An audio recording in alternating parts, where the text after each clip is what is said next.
Hello and welcome to your Access Point to Washington. I'm Ayesha Tanzeem.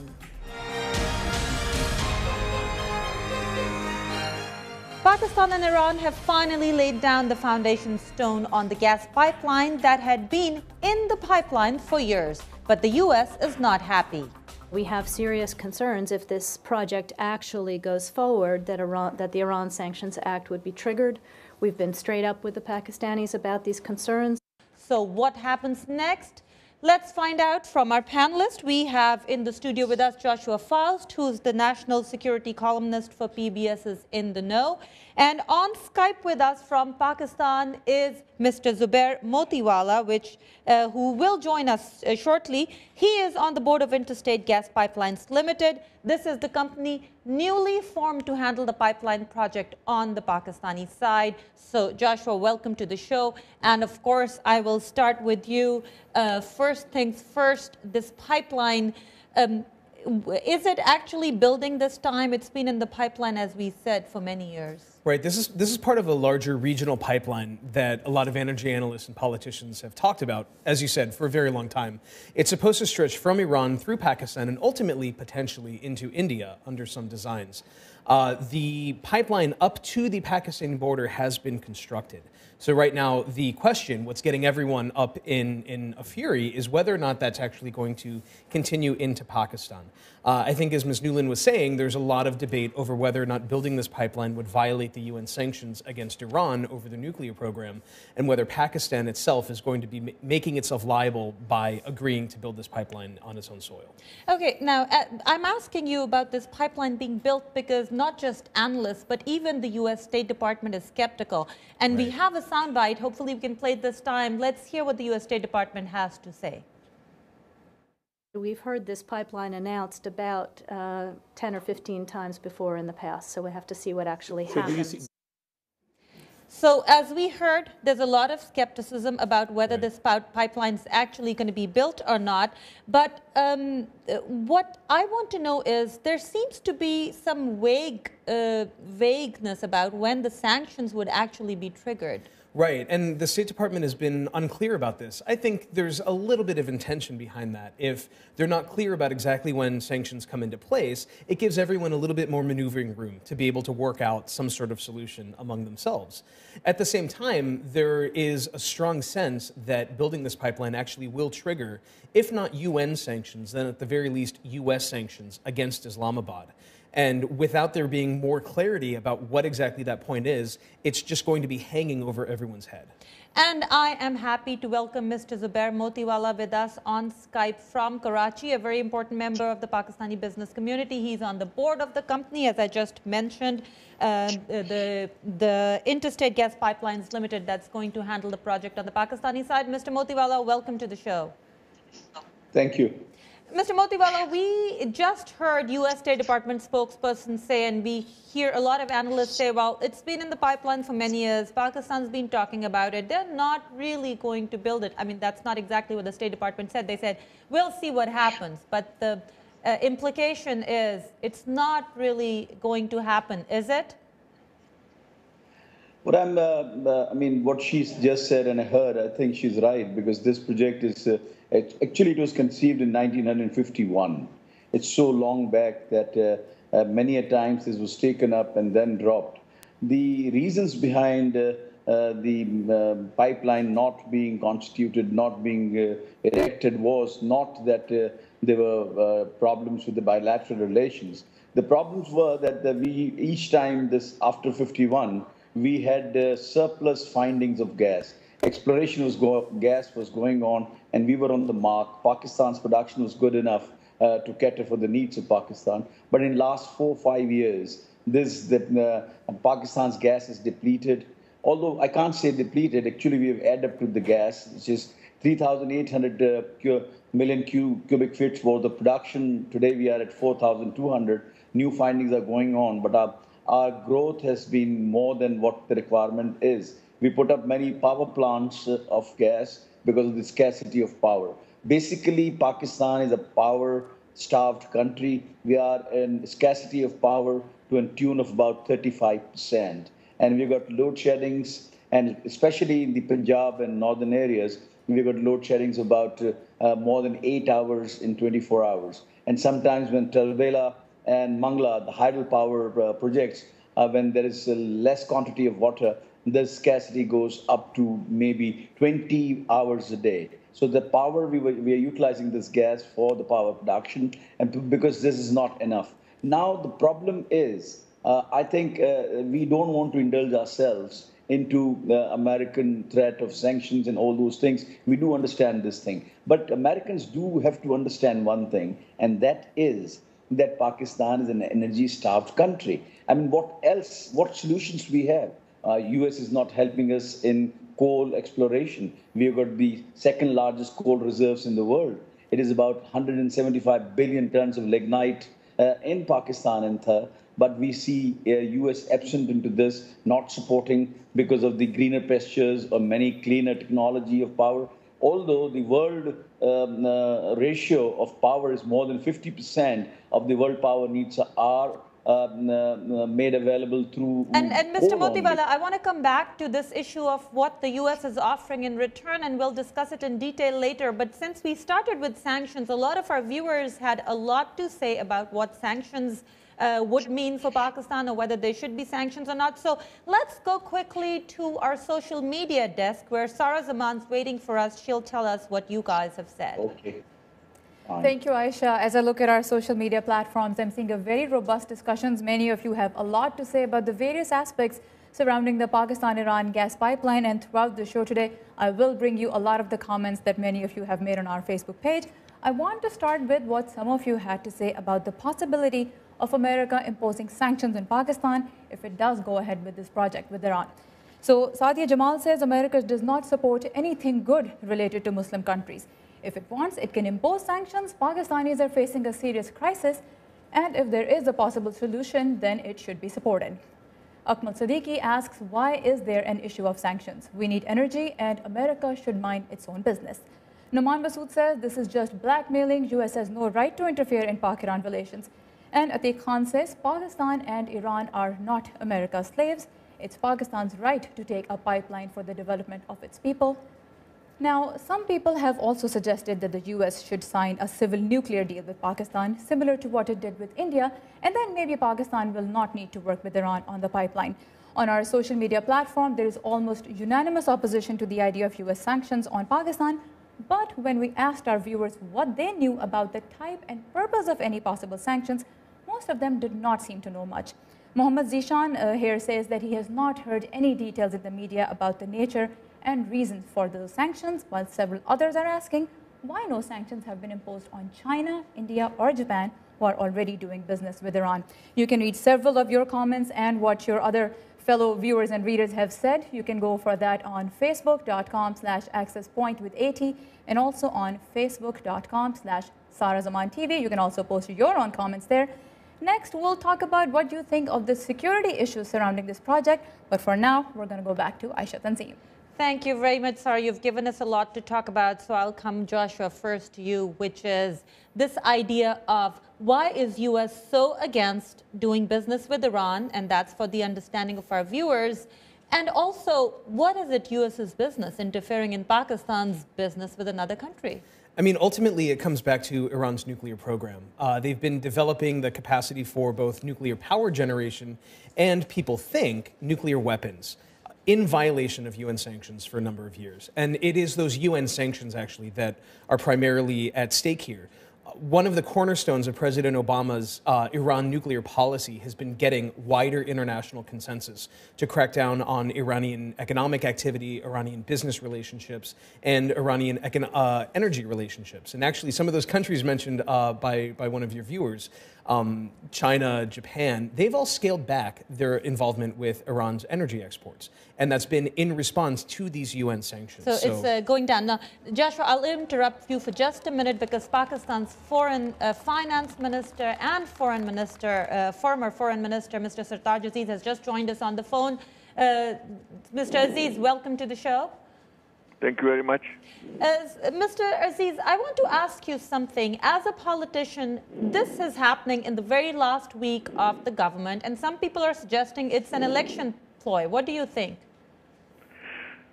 Well, it could be part of it because obviously it is just in the last week of this government, although the agreement was signed in 2010. And as a result of that agreement, Iran went ahead and built their side of the pipeline, and we were supposed to build it up to this deadline, which is about to expire, and they have extended it now. So I don't know what persuaded this government to not take up this matter last year or 10 months ago or 6 months ago and only now. But the basic point is that our energy needs are becoming more desperate, and particularly gas. In the case of oil, we are trying to import coal to produce power, but in the case of gas, we have no substitute. Turkmenistan is an option, but of course, Afghanistan is in between, and it has not been possible so far to conclude that. So the need is desperate. And there is, of course, concern about American... Mr. Aziz, you have handled Pakistan's foreign policy. Do you think Pakistan is ready to handle the possible political fallout if American sanctions are triggered? Well, it depends. I think U.S., of course, is entitled to its policy vis-a-vis Iran. But when it applies to other countries, these are not UN sanctions that apply to our countries. The only thing is that they want to squeeze Iran and their ability. But Iran has been exporting oil to India, to Japan, and to Turkey, although they are supposed to make payment in local currency. And there is a commitment that they'll gradually reduce it. But so far, they have not invoked sanction against those countries. So obviously, we think that in view of a very urgent need for energy, number one. Number two, that we will respect, as far as financial arrangements are concerned, we are going to non-Western sources. I think Iran has offered $500 million. China may offer another 500. So basically, it will be non-Western sources who come under sanctions if they do. So I have a feeling that with proper diplomatic efforts, USA might be persuaded not to invoke their sanctions in this case because we have no other alternative. Okay, now one more question, Mr. Aziz, to you, and then I'll come to both Mr. Zubair Motiwala and Joshua Yu, which is Pakistan's Law Minister, Mr. Farouk Naik, has also said the same thing that you did, that the U.S. will probably not. Do you think this is a result of some backdoor dealing with the U.S., that Pakistan's so confident that the sanctions will not come into effect, or do you think Pakistan's just hoping for the best? Right now, one can't say it's a deal because this is an outgoing government, and obviously when the new government comes, they will have to review and take into account all this, the factors. One of the factors that worries me is a rather high price that we have agreed. During my tenure in the finance ministry, when we were negotiating with Iran, we were offering them $3-4 per MCM, and they were talking about 6-7. Now it is 13.5. So it is, although prices in the meanwhile have gone up, and the oil price parity was 70 and now it is 78. So there is some sort of concern about the price because it will raise the price of gas overall in the country. But still, since we have no gas, expensive gas is better than no gas. Than no gas. So I think that U.S. can be persuaded, particularly with the situation in Afghanistan. There is a hope that since the next 2 years, they need to exit from Afghanistan. This will not be the right time for them to invoke something that will create a serious crisis in that situation. And I see, Joshua, you want to add something to that, but I'll come to you in just a minute. I want to go to Mr. Zubair Motiwala first, which is something that that Mr. Sartaj Aziz mentioned, the price of oil. A lot of people have suggested that Iran is facing sanctions from UN and US. It's almost isolated, if not completely, at least partially, and they're saying Pakistan could have negotiated a much better deal. What do you think? Right. I mean, this 13.5% or the 77% of the crude oil price is quite a high price compared to the prevalent price in Pakistan, because industries are getting gas at about $6. It is almost more than double what we are getting. So the injection of the 750 MMCF of gas would definitely push up the price. And this would be, I don't know, it would be tolerable or not. But see, beggars cannot be choosers. And one more thing I just want to comment what Aziz Saab was saying is that one has to understand that the US sanctions can only come after 22 months. Because whatever we are building, it's on our side. So that means that's a Pakistan project. We are building something inside Pakistan, laying that 780 kilometers of line from Gwadar to Jacobabad, and then 81 kilometers from Iranian border to Gwadar. So these are two phases. And once we complete this, and we are in the process of joining this with the Iran, then it becomes an international treaty or an agreement between India, Iran, and Pakistan come into force. So I think that the government is thinking is that inshallah in 22 months, the relations between Iran and US would improve. And by that time, when we are in the process of joining this line, then actually the question of sanctions arises.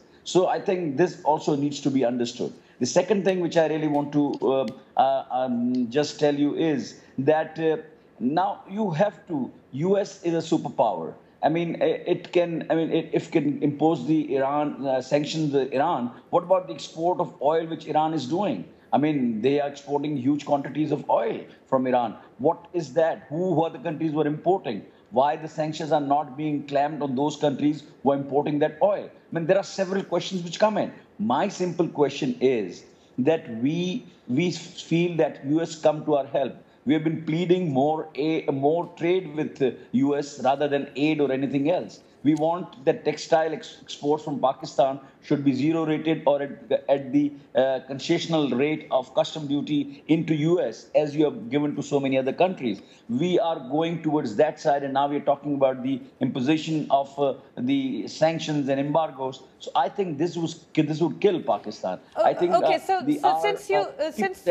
since you mentioned, you've raised a couple of issues, and Joshua, I want to come to you. But before I come to you, since Mr. Motiwala mentioned what US is doing, this question was also raised in a State Department briefing. Here's what the US State Department had to say about it. Sure. We are supporting large-scale energy projects in Pakistan that will add some 900 megawatts to the power grid by the end of 2013. Fueling an additional 2 million households. These include renovating the power plants at Tarbela and the Mongla dams, modernizing the thermal plant at Guru, Jamshora, and Muzaffargarh, and building new dams at Satpara and Gomal Zam, as well as our work together on the Tapi pipeline. Mr. Sartaj, Aziz, I want to come to you. You think these things that the US State Department has mentioned are not enough, do you? Mr. Aziz? Whatever she has mentioned, we are very thankful. For Gomal, for Tabela, for uplifting, we are very thankful to the United States. And we believe it's not enough. All this makes, if I'm not wrong, about 900 megawatts of electricity. And what our shortage today stands at about 6,000 megawatts. So one has to understand that there is a difference between 6,000 and less than 1,000. At this point in time, our Vision 2018 tells you that we'll be short of electricity by more than 18,000 megawatts. So we need to cope up with our growth rate, with our population rate. And if we want to grow and become prosperous and independent, I think we need to utilize the coal and the wind power and come up with this. And then we don't want to buy this expensive gas, but we don't have any options. Okay. And you have to give us some options. Okay, so let's come to you, Joshua, because you've been nodding for a while. You want to add stuff to all of this. Take it away. Well, I mean, at a basic point, Pakistan does have a strong argument. There's a severe energy shortage. They're desperate to find some source of it. From the U.S.'s perspective, I think the response has been inadequate.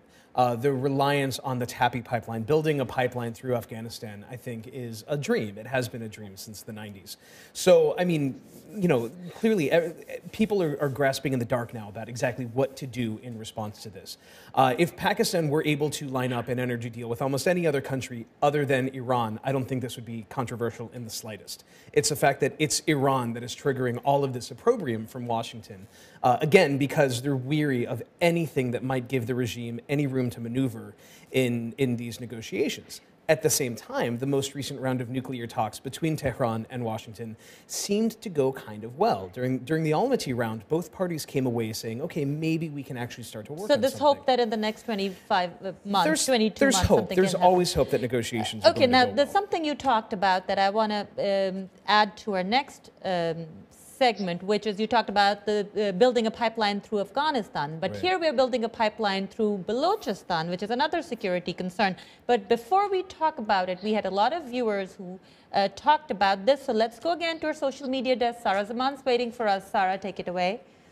All right, so considering the security situation in Balochistan, we asked our viewers, they think the government can ensure safe construction of the gas pipeline. And I'll read you some of the comments that you made on our Facebook page. M. Muslim Dahani says, if Balochistan is provided with gas and jobs, then we, the Baloch Javans, will protect the pipeline. He says it's a dynamic project and the government of Pakistan should give priority to Baloch people. Saifur Rahman says that Balochistan's situation will get better once foreign troops leave Afghanistan. The project will be running by then and can be completed safely. And Wasim Ahmed thinks there will be a lot of issues. He says attacks on Chinese and other foreign workers in Balochistan are examples of the hurdles that could come up. But many people like Hidayat Rahman, Hamid Awan and Naik Muhammad are hopeful that the project will be completed safely and on time. Now, can this pipeline solve Pakistan's energy crisis? I'll tell you what some of you are saying about that, but in a few minutes. Thank you, Sarah. And let me go back to Mr. Sartaj Aziz. Mr. Aziz, can you hear me properly?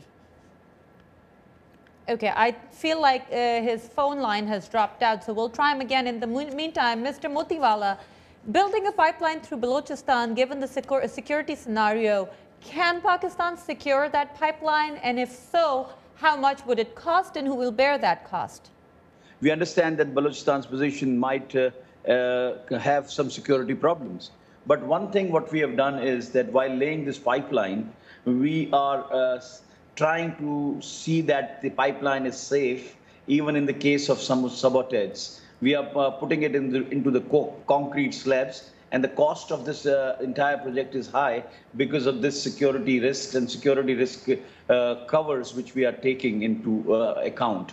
But it is one thing also the world must understand that one of the biggest reservoir is Sui, which is situated in Balochistan, where from they are only using 7% and the remaining is used by the entire Pakistan, and it is supplied through the pipelines to Jacobabad and onward to the entire country. So I mean, this is being done since late 60s. So I mean, there were sabotages sometimes once in a while, but the supplies are intact and we are getting that gas from Sui, which is of course, you know, this is in Balochistan. So there are no security issues as far as Balochistan is concerned. There are similar issues like we have with the Sui gas, which is coming to the entire country. Okay, thank you, Mr. Motiwala. So we've discussed the security issues, but he also mentioned something about the additional cost of laying the concrete blocks. So I'll ask Mr. Motiwala, you too, but Joshua first, are we clear about what the pipeline is going to cost and whether Pakistan can economically benefit from it? It's not just the price of gas we're talking about. It's the cost of actually building the pipeline. It's the cost of building it and then also securing it and maintaining it along the way. I mean, a lot of these costs tend to, in kind of a general sense, be underestimated during the planning and initial construction phases. In other projects, both surrounding the region through the Caspian Basin, fairly similar situations, costs tend to balloon. So, I mean, I don't know if we've really estimated what the exact cost is. The fact that both Iran and potentially even China are offering hundreds of millions of dollars each to assist in the construction, I think is at least a good sign that Pakistan should be able to line up the financing to actually build it. But, I mean, as everyone is saying in this situation, we'll have to see because it's not a given. Mr. Motiwala, how much will the pipeline actually cost from start to finish? And do you think the costs have been accurately calculated? See, I mean, we have calculated each and every aspect, met several times, the board has met, and we have floated the tenders, and there are international tenders, and our own companies, as Sui Southern Gas Company and Sui Northern Gas Company, are capable of laying these pipelines. They have got their in-house arrangements and people who can really lay this line. They have just done this 42 inches pipeline, about 70 kilometers. SNGPL has just done it very successfully. The entire system of the pipelines, which is from so many fields in the entire Pakistan. Today, we are getting supplies from more than 50 fields in Sindh and in Balochistan and in KPK. So these companies are capable and they can really lay the line. And our estimates, maybe 10% plus minus, but they cannot go wrong otherwise, because Iran has also floated the tender for this, and we are comparing this to, and Chinese are coming to help. There are, some financing arrangements by the pipeline suppliers also. So, I mean, I think that 1.35 billion is the estimate of the entire project. 780 kilometers and 81 kilometers with 3 compressor stations. I think this would suffice, and if at all we got some escalation, it would not be more than 10%. Okay, thank you very much. Now, we also had a poll asking you some questions about the pipeline. Sarah Zaman has that poll and the results ready. Let's go to her again. Sarah? Right. So we asked our viewers if they think that this pipeline could solve Pakistan's energy crisis. And judging from the feedback that we're getting, it looks like most people are very hopeful that this project will help solve Pakistan's energy crisis. You can see on our website, on urduvoa.com, that most people have said that this will help Pakistan, provided it's completed without corruption and foreign interference. But one commentator, Muhammad Asif, points out that the time this project is finished, the demand for gas will have increased even more. So this might not help the people of Pakistan as much as is expected. He basically is saying that the demand and supply issue will be present even by the time this supply line is finished. So what I want to request to all of you is that you can send us your comments about this issue anytime that you like. You just have to go to Access Point with AT on Facebook. So the address would be facebook.com/accesspointwithat. Back to you, Ayesha. Thank you very much, Sarah. Mr. Zubair Motiwala, will it actually solve Pakistan's energy crisis? See, what I'm saying is that this will not actually offset our total requirements, because we need much more than 750. And this also is in phases. First is 250, and then 250, and then 250. So within a period of another 2 years, we'll be completing 750. Right now, our requirements are more than 1,500. Immediate requirements are there. But let me tell you and let me share with you that our exploration projects are also going very fast. Today we got Latif, Ma 1, Ma 2, and there are several other fields which are there. And I believe that 400 to 500 MMCF gas would be added in another year. And then there's another Chinese company who is working in Badin, and I want to give you that information, that out of their 12 exploration wells, 9 have been successful, either gas or oil. So basically what you're saying is that this will be a big part of it, but there are other projects going on. So since we are coming almost towards the end, Joshua, I want to come to you, which is this whole discussion we had was in the hope that the US-Iran relationship gets better. Let's just say it doesn't, and the sanctions are triggered. How bad can it get? True. It can get potentially very bad when relations between Washington and Islamabad break down. I mean, both sides end up suffering. The U.S. mission in Afghanistan suffers. Everything becomes more expensive. Pakistan suffers as well. As the trade relationship breaks down, the aid relationship breaks down. What is the nature of these sanctions? I mean, is it only sanctions on Pakistan that the aid gets cut, or is it also sanctions that any Pakistani company that does business with Iran also cannot do business with U.S.? They're keeping their cards really close to their chest right now. I think everyone would like to know exactly what those are so they can plan for them. But right now, they're being very vague about exactly what the consequences are going to be. Okay, so basically, I have the last 15 seconds for you. Why should Pakistan give up its energy project? What is U.S.'s biggest carrot? The U.S. has tried to supply these other energy generation projects. They're trying to push this pipeline through Turkmenistan and Afghanistan. Those aren't sufficient, ultimately. I mean, the uncomfortable fact for U.S. policymakers is that Pakistan's strategic logic for building this pipeline makes sense. And they need to come up with something that's more valuable than this pipeline. Than this pipeline. And they haven't done it yet. We also have to talk about the political fallout that's possible, but we don't have time for that. We'll continue this discussion again. I'm afraid that's all the time we have for today, but I want to thank our guest, Joshua Foust, the national security columnist of PBS's In the Know, and Zubair Motiwala, who's on the board of Interstate Gas Pipelines Limited. Pakistan's former finance and foreign minister, Mr. Sartaj Aziz, also joined us. Most importantly, thank you for watching us. Don't forget to check out our website, urduvoa.com, for our first shows, and also leave your comments on our Facebook pages. We look back to having you again.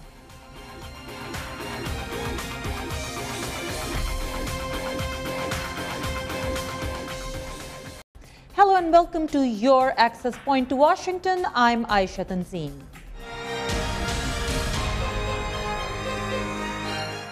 Pakistan and Iran have finally laid down the foundation stone on the gas pipeline that had been in the pipeline for years. But the U.S. is not happy. We have serious concerns if this project actually goes forward that the Iran Sanctions Act would be triggered. We've been straight up with the Pakistanis about these concerns. So what happens next? Let's find out from our panelist. We have in the studio with us Joshua Foust, who's the national security columnist for PBS's In the Know. And on Skype with us from Pakistan is Mr. Zubair Motiwala, who will join us shortly. He is on the board of Interstate Gas Pipelines Limited. This is the company newly formed to handle the pipeline project on the Pakistani side. So Joshua, welcome to the show. And of course, I will start with what the department has to say. We've heard this pipeline announced about 10 or 15 times before in the past, so we have to see what actually happens.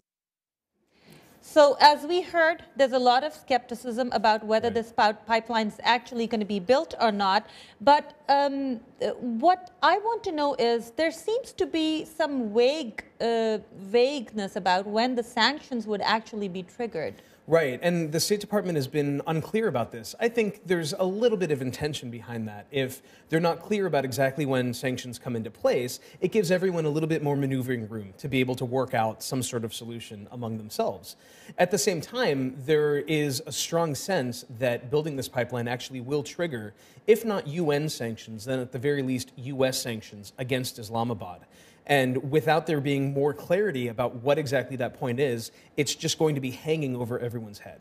And I am happy to welcome Mr. Being elected was not that there were problems with the bilateral relations. The problems were that each time after 51, we had surplus findings of gas. Exploration gas was going on, and we were on the mark. Pakistan's production was good enough to cater for the needs of Pakistan. But in the last 4 or 5 years, Pakistan's gas is depleted. Although I can't say depleted, actually we have added up to the gas, which is 3,800 million cubic feet for the production. Today we are at 4,200. New findings are going on, but our growth has been more than what the requirement is. We put up many power plants of gas because of the scarcity of power. Basically, Pakistan is a power-starved country. We are in scarcity of power to a tune of about 35%. And we've got load sheddings, and especially in the Punjab and northern areas, we've got load. With you, first things first, this pipeline, is it actually building this time? It's been in the pipeline, as we said, for many years. Right. This is part of a larger regional pipeline that a lot of energy analysts and politicians have talked about, as you said, for a very long time. It's supposed to stretch from Iran through Pakistan and ultimately, potentially, into India under some designs. The pipeline up to the Pakistani border has been constructed. So right now, the question, what's getting everyone up in a fury, is whether or not that's actually going to continue into Pakistan. I think, as Ms. Newland was saying, there's a lot of debate over whether or not building this pipeline would violate the UN sanctions against Iran over the nuclear program, and whether Pakistan itself is going to be making itself liable by agreeing to build this pipeline on its own soil. Okay, now I'm asking you about this pipeline being built because not just analysts, but even the U.S. State Department is skeptical. And we have a soundbite. Hopefully we can play it this time. Let's hear what the U.S. Zubair Motiwala with us on Skype from Karachi, a very important member of the Pakistani business community. He's on the board of the company, as I just mentioned, the Interstate Gas Pipelines Limited that's going to handle the project on the Pakistani side. Mr. Motiwala, welcome to the show. Thank you. Mr. Motiwala, we just heard U.S. State Department spokesperson say, and we hear a lot of analysts say, well, it's been in the pipeline for many years. Pakistan's been talking about it. They're not really going to build it. I mean, that's not exactly what the State Department said. They said, we'll see what happens. But the implication is it's not really going to happen, is it? What she's just said and I heard, I think she's right, because this project is, actually it was conceived in 1951. It's so long back that many a times this was taken up and then dropped. The reasons behind the pipeline not being constituted, not